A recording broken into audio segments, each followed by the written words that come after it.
2 दिन भइसक्यो कि मैले चाहिँ खाना पनि नखाएको। यस्तै गाह्रो भइरहेछ दुखेर। आमा एक्लै हुँदा पनि कति गाह्रो हुन्थ्यो भने म चाहिँ मेरो सासू आमालाई चाहिँ एउटा काम गर्न नदिने हो कि डराएर म दिदीलाई जब आफूले पर्छ त्यतिखेर मात्रै थाहा। हेलो एन्ड गुड मर्निङ सबैजनालाई, स्वागत छ आजको मेरो नयाँ ब्लगमा तपाईँहरूलाई। र अहिले चाहिँ बिहानको 5 बजिसकेको छ अनि म चाहिँ बाख्राको लागि खोले बनाउनुको लागि भनेर मैले लसीहरू लिनको लागि आएको छु।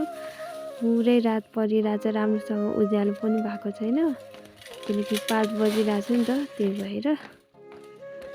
अनि म चाहिँ बिहानै उठेर बाख्राको लागि खोले बनाउँदैछु।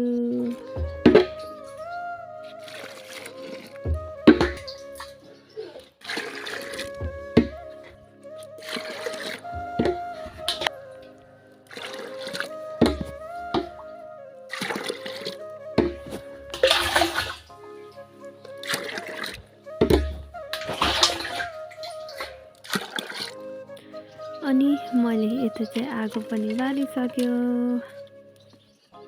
बच्चा हुँदाखेरि त आमाको कति गाली खान्थेँ कि बिहानै जतिखेर नि गाली गर्थ्यो नउठेको भनेर। अनि कहिले कहिले त कुटाइ पनि खान्थ्यो मैले। म बच्चै हुँदाखेरि चाहिँ दिदीलाई मात्र बोलाउनु हुन्थ्यो क्या, बिहानै कति कराउनु हुन्थ्यो दिदीलाई। जतिखेर नि दिदीलाई बोलाउनु हुन्थ्यो बिहान। अनि पछि दिदी काठमाडौँ गएदेखि चाहिँ पछि मलाई बोलाउन थाल्नु भयो कि बुबा आमाले। जतिखेर नि मलाई बोलाएकै टोलको मान्छेहरू समेत छक्क पर्ने गरी बोलाउँथे के। जतिखेर नि नउठेसम्म त बोलाएको यति रिस उठाउँथ्यो कि बिहानै। त्यही भएर अहिले त बानी पनि परिसक्यो, ठुलो पनि भइसक्यो नि त। अहिले त एकदम सजिलो छ, त्यही हो।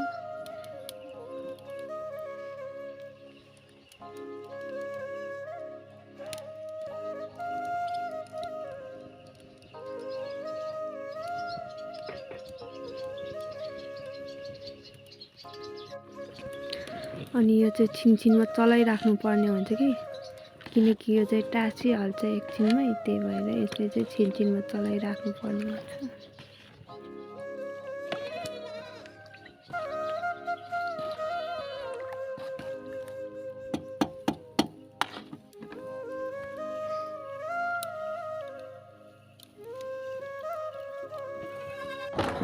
अब चाहिँ म बाख्राहरूलाई खोरबाट निकालेछु, तल लिएर जानेछु यिनीहरूलाई चाहिँ। यिनीहरूको चाहिँ अर्कै ठाउँ हुन्छ, दिनभर अर्कै ठाउँ, राति अर्कै ठाउँ।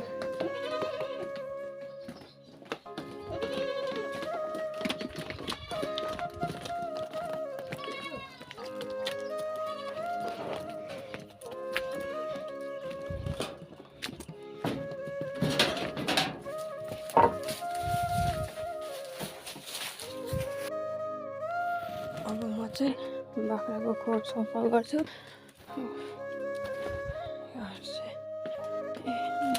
आँचेहरू मात्र हुन्छ, त्यही भएर।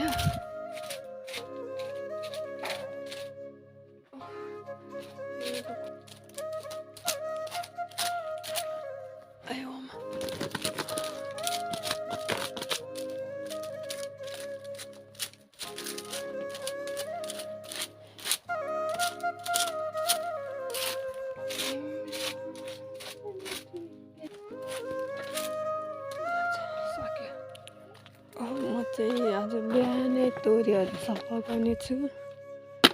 अनि यति धेरै छ, यता नि बाँकी छ,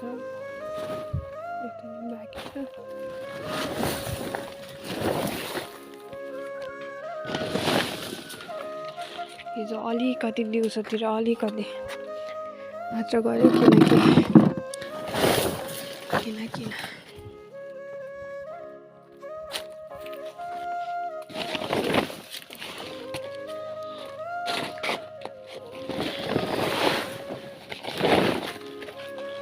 तल चाहिँ खोले पाक्दैछ।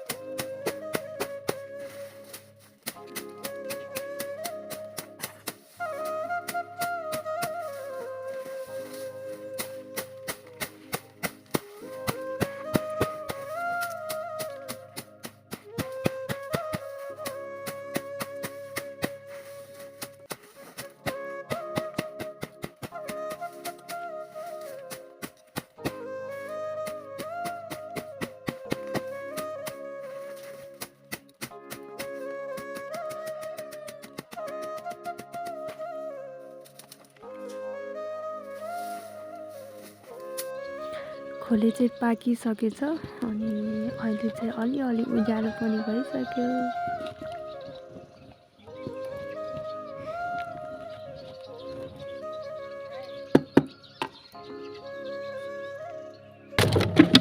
हाम्रो चाहिँ आज पानी आउने दिन हो, एक दिन ग्याप गरेर हाम्रो चाहिँ पानी आउँछ। त्यही भएर म चाहिँ पानी थापिरहेको छु।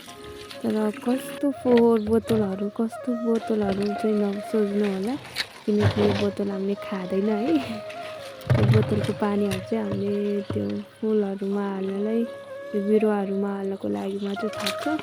हामीले यो पानी चाहिँ खाँदैन, बोतल चाहिँ एकदम फोहोर नै छ।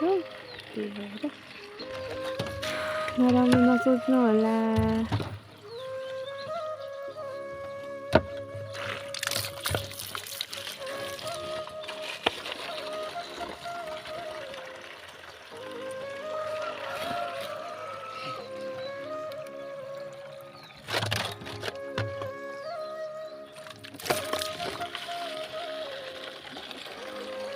सबै कामहरू सकेर पनि म चाहिँ आइपुगिसक्यो। आज अब खाजा खानेर अब म चाहिँ फेरि बारीतिर जानुपर्ने हुन्छ। अनि हाम्रो चाहिँ के जतिखेर पनि बच्चाहरूको स्कुलमा आउने जाने गर्दाखेरि आँखा यही रुखमाथि मात्र हुन्छ कि बच्चाहरूको। अन्त किन होला जतिखेर पनि उनीहरू त्यहाँ मात्रै हेरेर जानु भने त अहिलेको टाइममा पनि त अम्बो फल्ने रहेछ नि त। 3वटा मैले चाहिँ पाकिसकेको रहेछ योहरू चाहिँ। अनि घर पुगेर नि फेरि बारीमा आएको छु। अहिले चाहिँ भिडियो बनाउन पाएन किनकि मेरो चाहिँ मोबाइलमा चार्ज थिएन, त्यही भएर मैले चाहिँ चार्जमा राखेको थियो। अनि म चाहिँ अहिले बारीतिर छु। अघि भर्खर पनि गएर आएको हो, तोरी अलिकति बाँकी थियो अनि त्यही लिएर गएको थियो। अनि त्यही घाँसहरू लिनको लागि म चाहिँ आएको हो। यता खोइ राम्रोसँगले देख्दैन कि यो मोबाइलमा चाहिँ अनि म चाहिँ स्याउला लिएर पनि आइपुगिसक्यो। र मलाई चाहिँ आज आएर चाहिँ लास्टै गाह्रो भइरहेछ, किनकि हिजो अस्ति नै एउटा ठुलो काठले लागेको थियो नि जिउमा मेरो। त्यही भएर त्यहाँ लागेको ठाउँमा चाहिँ लास्टै दुखिरहेछ कि। अघि न त के भएको थिएन, अघि स्याउला लिएर आउँदाखेरि चाहिँ नसकी घरसम्म आइपुग्यो है। अहिले त लास्टै गाह्रो भइरहेछ दुखेर। निउरिन पनि सकिरहेको छैन, राम्रोसँग बस्नु पनि सकिरहेको छैन कि लास्टै दुखिरहेछ। हिजो अस्ति नै आमालाई मैले भनेको थिएँ यस्तो भएको भनेर। आमाले डराएर म दिदीलाई पठाइदिउँ त भनिरहेको थियो। तर मलाई त्यो बेला त्यति दुखेको थिएन, गाह्रो भएको थिएन। त्यही भएर मैले पर्दैन सक्छ मैले भनेर त्यति धेरै गाह्रो भएर पनि काम गरिरहेको छु नि त। त्यही भएर आज चाहिँ दुखिरहेको छ। हिजो अस्ति नै त्यति गाह्रो हुँदाखेरि काम नगरेको भए चाहिँ मलाई के हुँदैन थियो होला, सायद हराउँथ्यो होला बिस्तारै। तर आज चाहिँ लास्टै दुखिरहेछ। अब के गर्नु होइन, घरमा एक्लै हुँदै काम त गर्नै पर्यो, स्याउला ल्याउनै पर्यो, बाख्रालाई दिनै पर्यो, भोको त राख्नु भएन नि। त्यही भएर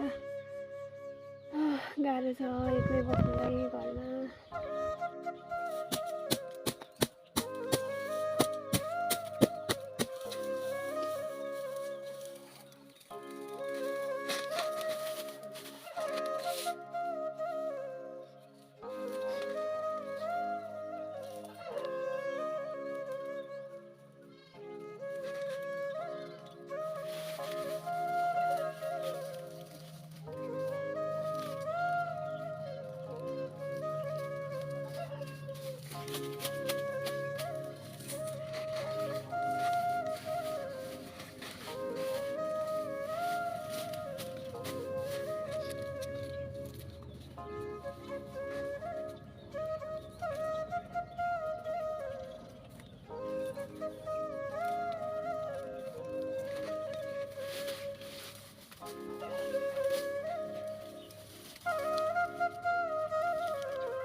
अनि म चाहिँ गर्मी भएर लास्टै गर्मी भएर मैले चाहिँ तोरीहरू त्यतिकै छोडेर राखेको छु, राम्रोसँग सफा गरेको छैन। किनकि आजकल लास्टै गर्मी एकछिन बाहिर बस्नै सकिरहेको छैन। बरफ जस्तै पग्लिन्छ कि एकछिन बस्यो भने त्यस्तोसम्म गर्मी भइरहेछ आजकल। त्यही भएर अब म चाहिँ भोक पनि लागिसक्यो अलिअलि।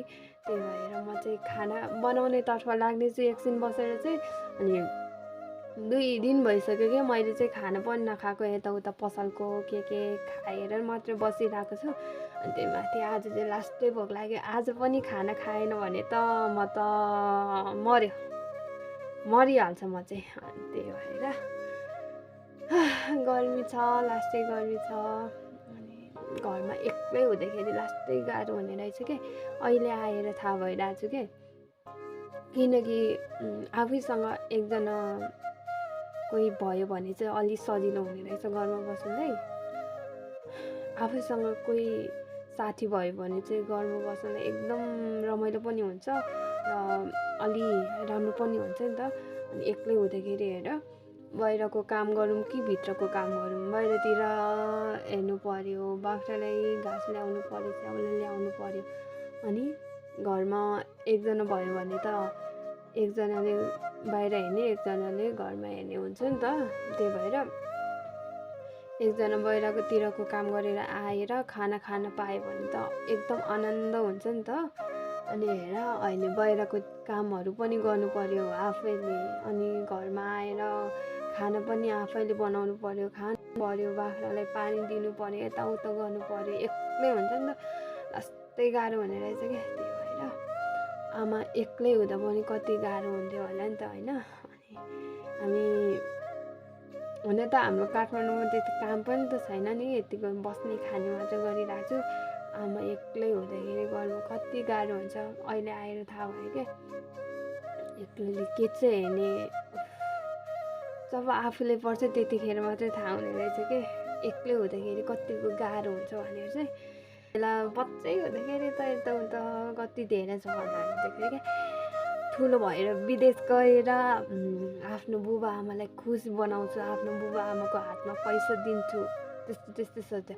अहिले त हेर, सपना भनेको सपना मात्र हुने रहेछ। आफूले आफ्नो भाग्यमा हुनुपर्ने रहेछ कि सपना पुरा हुनलाई त। कोसिस गरेको नै हो, नगरेको पनि होइन। सपना पुरा गर्नको लागि मैले ल्याङ्ग्वेज पढेको 1 वर्ष जति पढिसक्यो, तर पनि मैले केही गर्न सकेन। मैले त्यत्तिकै छोडिहालेँ के। अनि राम्रोसँग पढेको भए त अहिलेसम्म म कहाँ हुन्थ्यो होइन। घरमा यसरी काम गरेर बस्नु पर्दैन थियो नि त। आफ्नै दिमागले गर्दा यस्तो भएको हो। अनि त्यही भएर गाह्रो रहेछ। सपना भनेको सपना मात्रै हुने रहेछ। आफ्नो बुबा आमाको हातमा 20-21 वर्ष भइसक्यो मैले आफ्नो बुबा आमाको हातमा 1 रुपियाँ दिन सकेको छैन। तपाईँहरूलाई के खान मन लाग्छ, के लाउन मन लाग्छ, त्यो खानुहोस्, त्यो लाउनुहोस् भन्न सकेको छैन मैले अहिलेसम्म। त्यही भएर कहिले त नरमाइलो हुन्छ क्या, सोचेर पनि दिमागमा के कुराहरू सोचिरहेको हुन्छ। आफैसँग भएको साथीहरू कहाँ पुगिसक्यो, आफू भने यही छ। अनि कसरी हुन्छ त यसरी त कहिले पनि माथि जाँदैन क्या। अहिले आएर महसुस भयो कि केही न केही त गर्नै पर्ने रहेछ के। बुबा आमाले कति आश देखिरहेको हुन्छ नि त। मेरो बुबाले एकचोटि भन्नुभएको थियो कि मलाई, दाइ दिदीहरूले त के गर्न सकेन, अब यसले चाहिँ गर्छ भनेर कति ठुलो आश देखेको थियो। त्यो आश पनि छैन अहिले आएर आयो। कोरियन ल्याङ्ग्वेज पढ्दाखेरि मैले सुरुमा राम्रोसँग पढिरहेको थियो। पछि के भयो, मेरो दिमागले काम गर्नै छोडिसक्यो। अनि त्यही भएर राम्रोसँग क्लास पनि जाँदैन थियो त्यो बेला। अनि यस्तै बाहना गरेर रुममै बस्थ्यो, यताउता गर्थ्यो। त्यही भएर गाह्रो छ। अहिले आएर महसुस भयो, राम्रोसँग पढेको भए त अहिलेसम्म कहाँ पुगिसक्थेँ क्या म। त्यही भएर अब मिहिनेत गर्नेछु, सकेसम्म बुबा आमालाई खुसी बनाउनेछु। किनकि अब यतिकै त लाइफ जिन्दगी चल्दैन नि त, केही न केही त गर्नै पर्यो। आफ्नो भविष्य बनाउनेछु, सकेसम्म मिहिनेत गर्नेछु, नसके त त्यही हो। अब म मेरो बुबा आमालाई सकेसम्म खुसी बनाउनेछु, खुसी राख्नेछु। आफ्नै आमा बुबालाई त्यति खुसी बनाउन त सकेन। अब अहिलेसम्म त सकेको छैन। अब पछि के हुन्छ थाहा छैन। त्यही हो, गाह्रो छ, के गर्ने होइन। अब सकेसम्म कोसिस गर्नेछु, आफ्नो भविष्य बनाउनेछु। त्यही हो, यसरी त जीवन चल्दैन। केही न केही त गर्नु पर्यो। सकेसम्म मिहिनेत गर्नेछु, बुबा आमालाई खुसी बनाउने छु। अब पछि गएर फेरि अर्काको घरमा जानुपर्ने हुन्छ अनि त्यहाँ पनि त मेरो छुट्टै फ्यामिली हुन्छ नि त अनि उनीहरूले पनि खुसी बनाउनु पर्यो। अब ट्राई गर्नेछु। पछि गएर चाहिँ म चाहिँ मेरो सासू आमाले चाहिँ एउटा काम गर्न नदिने हो क्या, एउटा काम गर्न नदिने हो। सकेसम्म चाहिँ फेरि के हुन्छ के हुँदैन थाहा छैन होइन। मलाई पनि घरको कामहरू आउँछ आउनु त, तर राम्रोसँग आउँदैन, तर आउनु चाहिँ आउँछ तर राम्रोसँग चाहिँ गर्न आउँदैन, त्यही हो। अनि म मेरो सानो बेबीलाई चाहिँ धेरै मिस गरिरहेको छु। उसलाई चाहिँ बुझ्ने भएछ, अहिले चाहिँ काम गर्न सक्ने भएछ, अहिले चाहिँ भिडियोतिर हेरिरहेको हुन्छु। एकदम भेट्न मन लागिरहेछ। उसले चाहिँ सब बोल्न आइसक्यो क्या, उसले बुझिसक्यो पनि, सब कुरो बुझिसक्यो पनि आङी भनेर बोलाउन चाहिँ उसले कहिले आएन क्या, अहिलेसम्म आएकै छैन। मलाई उसको मुखबाट आङी भन्ने शब्द सुन्न एकदम मन लागिरहेछ कि कहिले बोलाउने हो उसले मलाई आङी भनेर चाहिँ होइन। सँगै हुँदाखेरि कति सिकाउँछु म उसलाई आङी भन भनेर, त जतिखेर नि बाबा बाबा मम्मा मात्र भनिरहेको हुन्छ कि उसले आङी भन्छु बाबा बाबा मात्र भनिरहेको हुन्छ। अनि त्यही भएर म काठमाडौँ आउँदाखेरि चाहिँ उसले आङी भन्नु पर्यो, सिकाएर राख्नुहोस् उसलाई। अहिलेदेखि नै सिकाउनुहोस् कि उसलाई आङी भनेर बोलाऊ भनेर चाहिँ। त्यस्तै हो। अब धेरै कुरो त के गरौँ, भोक पनि लागिसक्यो, एकदम भोक लागिसक्यो। अब खाना बनाउनेतर्फ लाग्नेछु अनि म चाहिँ तपाईँहरूलाई एकछिनमा देखाउने छु। हिजो चाहिँ मैले भिडियो बनाउन पाएन किनकि मोबाइलमा चार्ज थिएन। हाम्रो यतातिर चाहिँ 10 बजीदेखि बत्ती गएर बेलुकातिर 5-6 बजीतिर मात्रै लाइन आयो। त्यही भएर गाह्रो छ। गाउँतिर कहिले बत्ती जान्छ, कहिले के हुन्छ यस्तै हो। अनि तपाईँहरूले चाहिँ मेरो भिडियो कस्तो लागिरहेछ प्लिज कमेन्ट गरिदिनु होला र सधैँ यसरी नै साथ सपोर्ट माया गरिदिनु होला भन्दै आजको लागि चाहिँ म चाहिँ छुट्टिन चाहन्छु। By by.